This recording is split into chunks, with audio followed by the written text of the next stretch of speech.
ರಾಜ್ಯ ಕಾಂಗ್ರೆಸ್ನಲ್ಲಿ ಪದೇ ಪದೇ ಈ ಒಳ ಜಗಳ ಕದನ ಪವರ್ ಶೇರಿಂಗ್ ಟಾಕ್ಸ್ ಇವೆಲ್ಲವೂ ಕೂಡ ನಡೀತಾ ಇರೋದ್ರಿಂದಲೇ ಈಗ ಹೈಕಮಾಂಡ್ ಎಂಟ್ರಿ ಆಗಿದೆ ಅಂತಕ್ಕಂಥದ್ದು. ಸುರ್ಜೇವಾಲಾ ಅವ್ರನ್ನ ಹೈಕಮಾಂಡ್ ಕಳಿಸ್ಕೊಡ್ತಾ ಇದೆ. ಇಷ್ಟು ದಿನ ಸುರ್ಜೇವಾಲಾ ಬಂದು ಏನೋ ರಿಪೇರಿ ಮಾಡಿಬಿಡ್ತಾರೆ ಅಂತಿದ್ರು.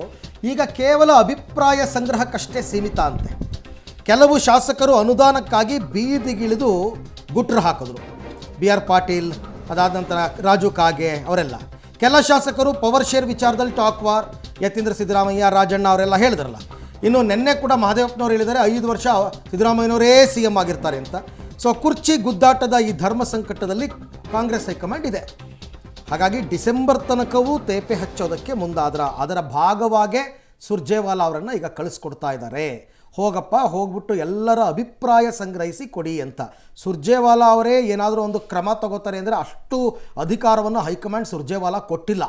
ಕೇವಲ ಇವರು ಶಾಸಕರ ಅಭಿಪ್ರಾಯವನ್ನು ಸಂಗ್ರಹಿಸಿ, ಶಾಸಕರಿಗೂ ಸಮಾಧಾನ ಆಗಬೇಕಲ್ಲ, ಪರವಾಗಿಲ್ಲಪ್ಪ ನಮ್ಮ ಪರವಾಗಿ ಯಾರೋ ಒಬ್ಬರು ಕೇಳಿದ್ರು ಅಂತಂದ್ಬಿಟ್ಟು ಇನ್ನು ಸಚಿವರನ್ನು ಕೂಡ ಮಾತನಾಡಿಸ್ತಾರಾ ಅಂತಕ್ಕಂಥ ಪ್ರಶ್ನೆ ಮೂಡ್ತಾ ಇದೆ. ಶಾಸಕರ ಸಮಸ್ಯೆ ಅಷ್ಟೇ ಕೇಳ್ತಾರಾ, ಸಚಿವರನ್ನು ಕರೆಸ್ತಾರಾ? ಶಾಸಕರಿಂದ ಅದೇ 30-40 ಜನ ಅಂತಂದ್ರಲ್ಲ, 30-40 ಜನರ ಶಾಸಕರ ಅಭಿಪ್ರಾಯ ಕೇಳ್ತಾರೆ.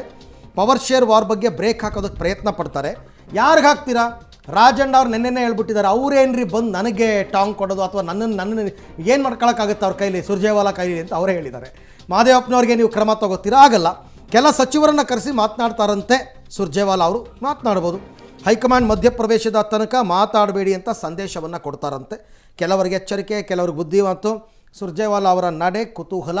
ಅದನ್ನು KPCC ಅಧ್ಯಕ್ಷರಾಗಿ DK ಶಿವಕುಮಾರ್ ಅವರೂ ಮಾಡ್ಬೋದಾಗಿತ್ತು, ಮುಖ್ಯಮಂತ್ರಿಗಳಾಗಿ ಸಿದ್ದರಾಮಯ್ಯನವರು ಮಾಡ್ಬೋದಾಗಿತ್ತು. ಶಿಸ್ತು ಸಮಿತಿ ಇತ್ತು. ಈ ಬಗ್ಗೆ ಮತ್ತಷ್ಟು ಮಾಹಿತಿ ನನ್ನ ಕೊಲೀಗ್ ಮಸೂದ್ ಅವರಿಂದ ಪಡ್ಕೊಳ್ಳೋಣ. ಮಸೂದ್, ಈಗ ಇಷ್ಟು ದಿನ ಸುರ್ಜೇವಾಲಾ ಅವರು ಬರ್ತಾರೆ, ಬಂದು ಎಲ್ಲ ಸರಿಪಡಿಸ್ಬಿಡ್ತಾರೆ, ಎಲ್ಲ ಅಸಮಾಧಾನವನ್ನು ತಣಿಸ್ಬಿಡ್ತಾರೆ ಅಂತ ಹೇಳ್ತಾ ಇದ್ರು. ಈಗ ನೋಡಿದ್ರೆ ಸುರ್ಜೇವಾಲಾ ಅವ್ರು ಬರ್ತಿರೋದು ಕೇವಲ ಶಾಸಕರ ಅಭಿಪ್ರಾಯ ಸಂಗ್ರಹಕ್ಕಷ್ಟೇ ಅಂತಾರೆ. ಹಾಗಾದರೆ ಇವರು ಕೊಡೋ ವರದಿಯನ್ನು ಆಧರಿಸಿ ಹೈಕಮಾಂಡ್ ಏನಾದ್ರು ಕ್ರಮ ತಗೊಳುತ್ತಾ?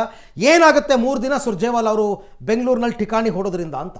ಅರವಿಂದ್, ಇವತ್ತು ರಣದೀಪ್ ಸಿಂಗ್ ಸುರ್ಜೇವಾಲಾ ಅವರು ಬರ್ತಾ ಇದ್ದಾರೆ. ಇವತ್ತಿಂದ 3 ದಿನಗಳ ಕಾಲ, ಇವತ್ತು ನಾಳೆ ಜುಲೈ 2ನೇ ತಾರೀಕು, ಒಟ್ಟು 3 ದಿನಗಳ ಕಾಲ ಯಾರೆಲ್ಲ ಶಾಸಕರು ಅಸಮಾಧಾನ ವ್ಯಕ್ತಪಡಿಸಿದಾರೋ ಸಚಿವರ ವಿರುದ್ಧ, ಆ ಶಾಸಕರನ್ನು ಒಳಗೊಂಡು ಎಲ್ಲ ಶಾಸಕರನ್ನು ಕೂಡ ಕರೆಸ್ಬಿಟ್ಟು 1 to 1 ಮಾತಾಡಿ ಅಹವಾಲು ಆಲಿಕೆಯನ್ನು ಮಾಡ್ತಾರೆ, ಅಭಿಪ್ರಾಯ ಸಂಗ್ರಹವನ್ನು ಕೂಡ ಮಾಡ್ತಾರೆ. ಸಾಕಷ್ಟು ಮುಜುಗರ ಕಾಂಗ್ರೆಸ್ಗೆ ಕಳೆದ 1-2 ವಾರದಿಂದ ಆಗಿತ್ತು. ಯಾಕಂದ್ರೆ ಶಾಸಕರೇ ಸರ್ಕಾರದ ಒಳಗಿನ ಭ್ರಷ್ಟಾಚಾರದ ವಿರುದ್ಧ ಮಾತಾಡಕ್ಕೆ ಶುರು ಮಾಡಿದ್ರು. ಅನುದಾನ ಬರ್ತಾ ಇಲ್ಲ ಅಂತ ಹೇಳ್ತಿದ್ರು, ಕಾಮಗಾರಿ ವಿಳಂಬ, ಸಚಿವರ ಅಸಹಕಾರ, ಅಧಿಕಾರಿಗಳ ನಿರ್ಲಕ್ಷ್ಯ, ಇವೇ ಮುಂತಾದ ಆರೋಪಗಳನ್ನ ಮಾಡುವ ಮೂಲಕ ಸ್ವಪಕ್ಷದ ವಿರುದ್ಧನೇ ಆರೋಪ ಮಾಡ್ತಾ ಇದ್ರು. ಇದರಿಂದಾಗಿ ಸಾಕಷ್ಟು ಮುಜುಗರ ಆಗಿತ್ತು. ಹೈಕಮಾಂಡ್ ಮಟ್ಟದಲ್ಲೂ ಕೂಡ ಚರ್ಚೆ ಆಗಿತ್ತು. ಆ ಭಾಗವಾಗಿ ಈಗ ಖುದ್ದಾಗಿ ರಣದೀಪ್ ಸಿಂಗ್ ಸುರ್ಜೇವಾಲಾ ಅವರೇ ಬರ್ತಾ ಇದ್ದಾರೆ. ಮುಖ್ಯವಾಗಿ ಯಾರೆಲ್ಲ ಮೂಲದಲ್ಲಿ ಅಂದ್ರೆ ಪ್ರಥಮ ಬಾರಿಗೆ ಆಗ್ರಹವನ್ನ ಮಾಡಿದ್ರು, ಆರೋಪಗಳನ್ನ ಮಾಡಿದ್ರು, ಆ ಶಾಸಕರನ್ನ ಕರೆದು ಅರ್ಧ ಗಂಟೆ ಮಾತಾಡ್ತಾರೆ. BR ಪಾಟೀಲ್, ರಾಜು ಕಾಗೆ, NY ಗೋಪಾಲಕೃಷ್ಣ ಈ ಮುಂತಾದ ಶಾಸಕರ ಜೊತೆ ಅರ್ಧ ಗಂಟೆ, ಉಳಿದ ಶಾಸಕರ ಜೊತೆ 20 ನಿಮಿಷ ಮಾತಾಡುವಂತಹ ಟೈಮ್ ನಿಗದಿ ಆಗಿರುವಂತದ್ದು ಇನ್ನೂ ಕೂಡ ಬಂದಿಲ್ಲ. ಬಂದ ನಂತರ ಇವತ್ತಿಂದ 3 ದಿನಗಳ ಕಾಲ ಸಾಕಷ್ಟು ಮುಜುಗರಾದ ಹಿನ್ನೆಲೆಯಲ್ಲೇ ಇದಕ್ಕಾಗಿ ಒಂದು ರೀತಿಯಲ್ಲಿ ಪರಿಹಾರ ಸೂತ್ರ ಕಂಡುಕೋಬೇಕು ಅನ್ನುವಂಥದ್ದು. ಜೊತೆಗೆ ಈ 3 ದಿನಗಳ ಕಾಲ ಏನ್ ಚರ್ಚೆ ಮಾಡ್ತಾರೆ ರಣದೀಪ್ ಸಿಂಗ್ ಸುರ್ಜೇವಾಲಾ ಅವರು, ಅಷ್ಟು ವರದಿಯನ್ನ ಹೈಕಮಾಂಡ್ಗೂ ಕೂಡ ಸಬ್ಮಿಟ್ ಮಾಡ್ತಾರೆ. ಮುಂದಿನ ದಿನಗಳಿಗೆ ಏನ್ ಡಿಸೆಂಬರ್, ನವೆಂಬರ್ ಕ್ರಾಂತಿ ಆಗುತ್ತೆ, ಏನೋ ಬದಲಾವಣೆ ಆಗುತ್ತೆ ಅಂತ ಹೇಳ್ತಿದ್ದಾರೆ. ಆ ಸಂದರ್ಭಕ್ಕೆ ಈ ಒಂದು ವರದಿ ಪೂರಕ ಆಗುತ್ತೆ. ಹಾಗಾಗಿ ವರದಿ ರೂಪದಲ್ಲಿ ಹೈಕಮಾಂಡ್ಗೆ ಸಲ್ಲಿಕೆ ಮಾಡ್ತಾರೆ. ನಂತರ ಹೈಕಮಾಂಡ್ ಏನ್ ತೀರ್ಮಾನ ತೆಗೆದುಕೊಳ್ಳುತ್ತೆ. ಜೊತೆಗೆ ಶಾಸಕರನ್ನಷ್ಟೇ ಅಲ್ಲ, ಸಚಿವರು ಕೂಡ ಕರೆಸಿ ಮಾತಾಡ್ತಾರೆ. ಯಾಕಂದ್ರೆ ಸಚಿವರ ವಿರುದ್ಧನೂ ಕೂಡ ಶಾಸಕರು ಅಸಮಾಧಾನ ವ್ಯಕ್ತಪಡಿಸಿರೋ ಹಿನ್ನೆಲೆಯಲ್ಲಿ ಯಾವೆಲ್ಲ ಸಚಿವರನ್ನ ಶಾಸಕರು ಮಾತಾಡಿದಾರೋ, ಆರೋಪ ಮಾಡಿದಾರೋ ಆ ಸಚಿವರನ್ನ ಕರೆಸಿ ಅವ್ರಿಗೂ ಕೂಡ ಬುದ್ಧಿವಾದ ಹೇಳ್ತಾರೆ. ಜೊತೆಗೆ ವಾರ್ನಿಂಗ್ ಕೂಡ ಮಾಡ್ತಾರೆ, ಕೆಲವರಿಗೆ ಕಿವಿ ಮಾತು ಕೂಡ ಹೇಳ್ತಾರೆ. ಒಟ್ಟಾರೆಯಾಗಿ ಏನ್ ಗೊಂದಲ ಮನೆ ಮಾಡಿದೆ, ಆ ಗೊಂದಲ ಪರಿಹಾರಕ್ಕಾಗಿ ಸುರ್ಜೇವಾಲಾ ಅವರು ಬಂದಿದ್ದಾರೆ.